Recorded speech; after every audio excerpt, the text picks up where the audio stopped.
The only way to fail is if you quit. So if you don't quit, you won't fail.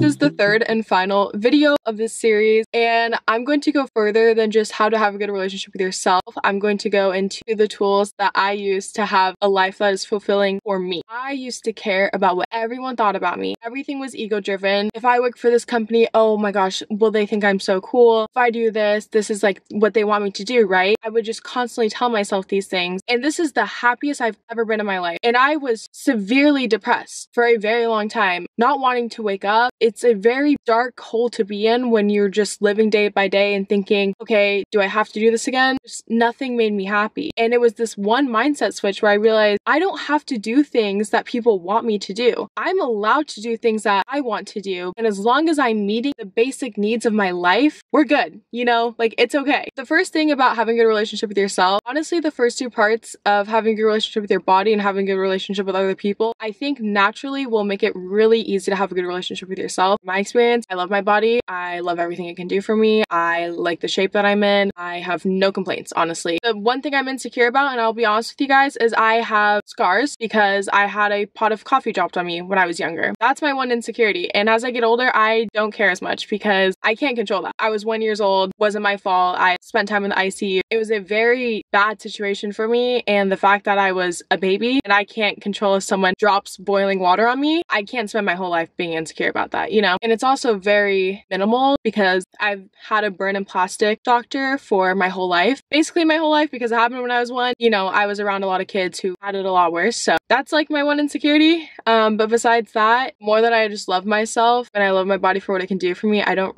care as much because if someone's gonna hold that against me, then they're just not someone I want in my life at all. The one thing that I started to do to help my relationship with myself and to truly believe in myself, because for me, the way that I view things and the way that's helped me get through life is the only way to fail is if you quit. So if you don't quit, you won't fail. And having this mindset makes things a lot better because with anything you do, you're going to fail and you're going to make mistakes and you're going to be like, oh my God, I can't believe this. But the difference between people who do the things they want to do in life and actually follow through and have that outcome that they're going for is that successful people, when a truck drops in front of them, they climb over the truck, they break the winch to get through the truck, they go around the truck, but they don't just stop. And you just don't stop. For me, I know that I am one of those people that, you know, something can fall in front of me and I'm going to figure it out. And if I hit rock bottom, it's okay because when you hit rock bottom, the only way you can go is up. I have that mindset of, I think I'm always going to be okay. And I think anyone who wants to do anything is going to be okay if they just know how to push through. And then with that, I honestly stopped talking to people who would always say things to me like, oh, good luck with that, or what makes you think you can do that, or where did you get that idea? Because first of all, I don't need that negative energy in my life, and if that's the conversation you're going to have about me about that, my response will always be, I love you, but I'm never going to talk to you about this again, because I do not need someone in my face telling me what I can't do. I just kept asking myself, why does this person care what I'm doing? Why do they care so much that they're going to tell me that I can't do it? This is everyone's first time living in life, right? So when someone says good luck with that, or okay,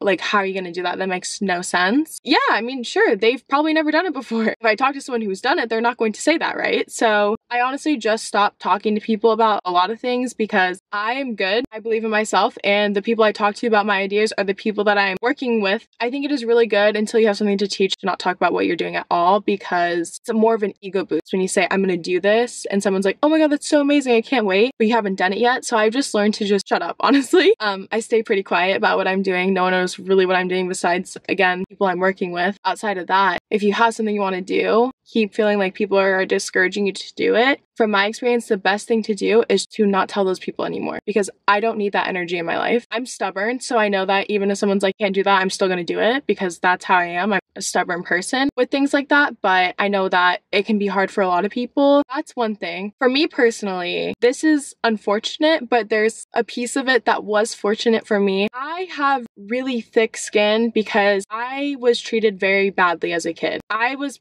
bullied by some of my family members, and so anything that anyone said to me, I've already heard meaner from one of my parents. And so for that, when people say things to me, I don't really take them to heart because it's almost like I don't really recognize it as an insult. I'm just like, oh, okay? Because an insult to me was like very, very much worse, I guess. But with this, I think, like I mentioned before, anything that anyone says to you that's mean or an insult is an insecurity they have, and it has nothing to do with you. And just, I always remind myself of that. And if anything, those people need the most love because they're hurting, they don't like themselves. I don't know what it is, but something's going on in their life where they feel like they need to hurt other people. Here are some tools that I use to help me have a better relationship with myself and my life. Is one, I make a list of things, what I have to do. So this is going to be, one is like, I have to pay my bills. So I have to find something that has immediate income. By the end of the month, I have enough money to pay everything off, and I have to eat. I am very much someone who lives below my means, so I just hit the basic things. And then what I want to do. So this is the projects I want to work on. This is doing YouTube. This is going to the gym. Like, these are things I want to do. And then the third thing is what other people want me to do, and what do I think other people want me to do. What I've learned from this is only do the first two. Never get to number three, because why am I doing what other people want me to do? Another good thing to ask yourself is what feels good and what feels bad, and then don't do anything that doesn't feel good to you. There's a lot of things I could do to move a little bit faster financially, but they don't feel good to me, so I don't do them. I think when you find something that aligns with your passions and it all falls under this umbrella of things that you want to do in life or things that like align. So if you're into health, you could do like personal training, you could do selling workout plans and making a new supplement or protein powder. Like, you know, they all fall under the umbrella. You could do working at a gym or opening a gym or working with someone who has a gym and seeing if like you can copy their stuff. Everything falls under that. Health and wellness, you know, maybe you could do some counseling or some, not counseling I guess, but like be a mentor to someone. So someone at my gym actually gave me this advice, so yes, but then I keep hearing it in other people's videos, so now I'm like, okay, this is obviously something that I miss, but I love it. So just have an umbrella and make sure everything that you're doing like kind of like falls under the umbrella, because then it will always feel good. I mean, honestly, that's how I started to have a better relationship with myself. Once I stopped having an ego-based mindset of, well, this is what everyone wants me to do, like this is what's gonna make me look good, I realized that you can do good at anything in life. I truly think that if you're passionate about something, you can go make a career out of it. You can go have a happy life running with that idea. It's not a one-way street, and I do truly think that doing what you love will help you have a better relationship with yourself, because you will just love your life every day. I hated life every day for a very long time. I'm talking years, until I realized this, until I was like, you know what, I'm actually not going to do that, because that's not what I want to do. That's not what makes me feel good, and I have a lot of big ideas and things that I want to do in life, and if I'm doing this, then I can't get there. So I'm going to put my ego aside and not have a fancy bougie job in finance and do the things that I want to do. You only fail if you quit. So that is my advice to have a better relationship with yourself. I really truly think that you need to have things in your life align with each other and just find the thing that makes you feel good. Yeah, guys, that's literally it. I will see you all very, very soon. We have